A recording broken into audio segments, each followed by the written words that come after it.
نبی پاک صلی اللہ علیہ وسلم فرماتے ہیں میرے پاس فرشتہ آیا، روز دعا مانگتے تھے نا حضور امت کی بخشش کے لیے، تو فرماتے میرے پاس فرشتہ آیا تو رب کریم نے فرمایا محبوب دو باتوں میں سے ایک اختیار کر لو۔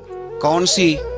کہا محبوب یہاں تو وعدہ کرتے ہیں کہ آپ کی آدھی امت کو بخش دیا جائے گا، یہاں آپ یہ اختیار کر لیں کہ آدھی امت ابھی، اور یہاں آپ سفارش کا حق لے لیں، آپ قیامت میں سفارش کیجئے گا، آپ کا رب آپ کی سفارش کو قبول کر لے گا۔ حضور فرماتے ہیں مجھے اختیار دیا گیا یہاں آدھی امت کی بخشش کرا لوں فوراً۔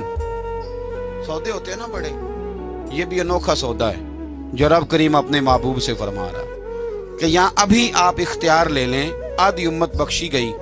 تو رسول کریم صلی اللہ علیہ وسلم فرماتے ہیں میں نے کہا نہیں مالک آدھی نہیں، تو مجھے سفارش کا حق دے، پھر جس کی میں سفارش کروں تو قبول فرما۔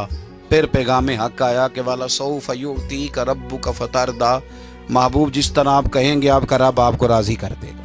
اسی طرح سے ایک حدیث سیاستہ میں موجود ہے، رسول کائنات صلی اللہ تعالی علیہ وسلم فرماتے ہیں کہ اللہ تعالیٰ نے ہر نبی کو ایک دعا دی، ہر پیغمبر کو اللہ نے ایک دعا دی ہے۔ حضور فرماتے ہیں مجھے بھی رب نے اجازت دی کہ محبوب ایک دعا کی اجازت ہے، آپ جو مانگیں گے نا قبول کیا جائے گا، مانگ لیں۔ یعنی رب کریم نے فرمایا، خزانوں قدرتوں کے مالک نے فرمایا حبیب جو مانگو گے دے دوں گا، مانگ لیں۔ تو حضور فرماتے ہیں میں نے کہا اللہ میری دعا کو محفوظ کر لے، تو میری دعا محفوظ کر دے، میں قیامت کے دن اپنی امت کے لیے مانگوں گا۔